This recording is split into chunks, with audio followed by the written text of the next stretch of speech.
was on doing a part-time university course in the evenings. I left the university at about 7 o'clock and thought all goody, stew and dumplings in the oven, and just set off as the normal time and just progressing along quite happily until, in fact, things all went wrong at these traffic lights. The consultant, having looked at the x-rays, there was a sudden mad panic from all directions, and one of these massive white collars was brought, and then the consultant arrived, and he then said, well, as a result of the x-rays they could see that the vertebrae in the neck were in fact broken.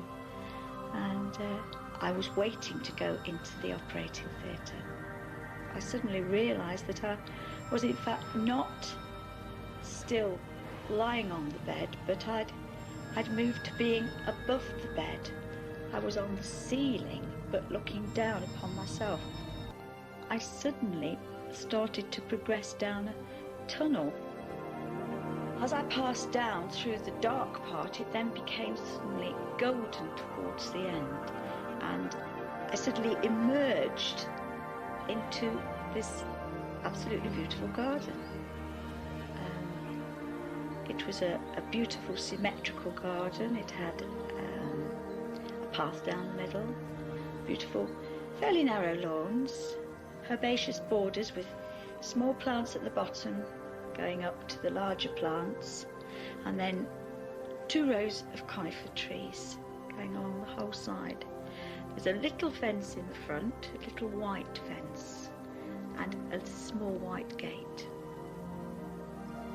As I opened the little gate and took probably a couple of steps forward, then on my right-hand side was my friend Olwen, and she stood there, and she had died about 10 weeks previously.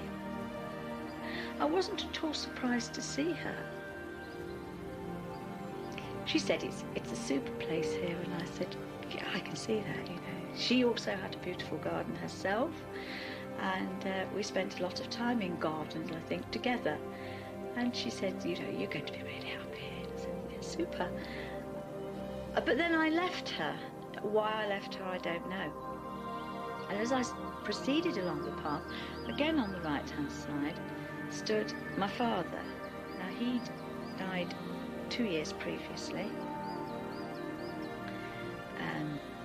He looked as he used to look before he'd be very ill, big and chubby and round and friendly, and not as I had seen him towards the end when he looked very, very ill with cancer. So it was wonderful to see him as I remembered him a few years previously. And he equally was very pleased to see me, I pleased to see him, but it didn't seem odd. It was just a meeting, and he said, you know, oh, it's lovely to have you here, Claire. And I said, you know, it's great to be here, Dad. Yes. And he said, like, oh, and it's a lovely place here. You'll be very, very happy. But at this point, I thought, oh dear, should I be here? I think that was the thing. I felt that perhaps I couldn't stay with my father at that point. And in fact, I said quite apologetically to him, but Dad, I can't stay. I'm sorry. I can't stay with you now. I've got to get back. I've got to get back. The boys need me.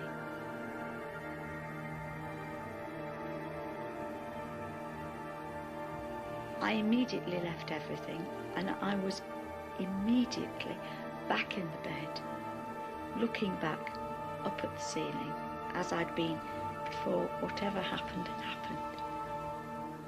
Did it seem like a dream, or did it seem real or?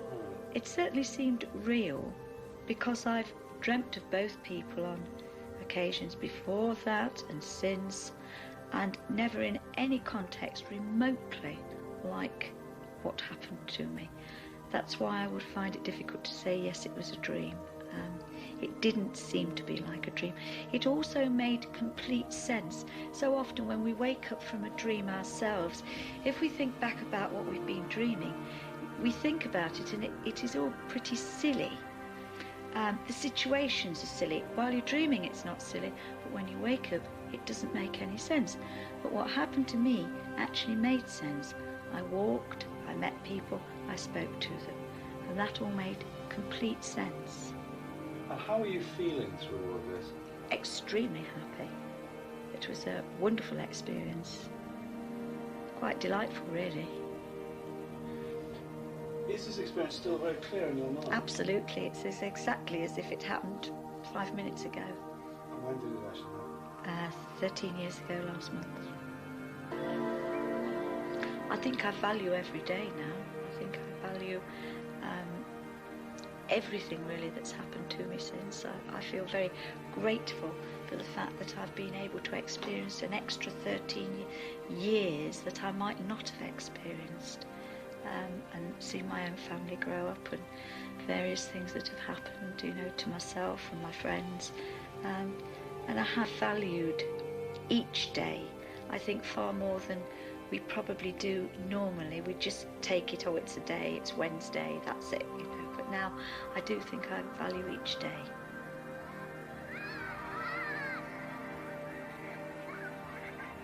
Let's say hello to Alex.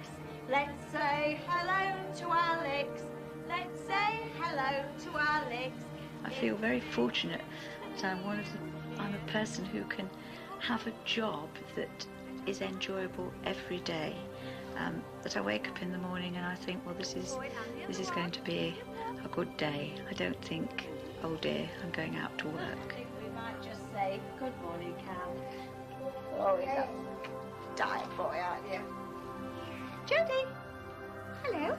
I feel that every life has got a value in itself, and it's up to us to enhance that life if we possibly can, and make it more meaningful if we possibly can. Hello. This is nice.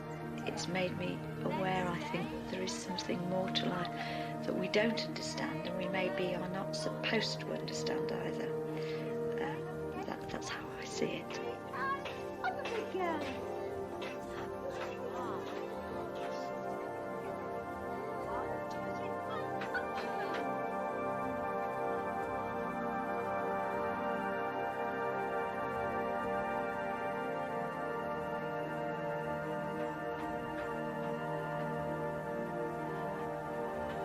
For me, it means that I think I have perhaps got a future afterwards, but that's all I can say for me.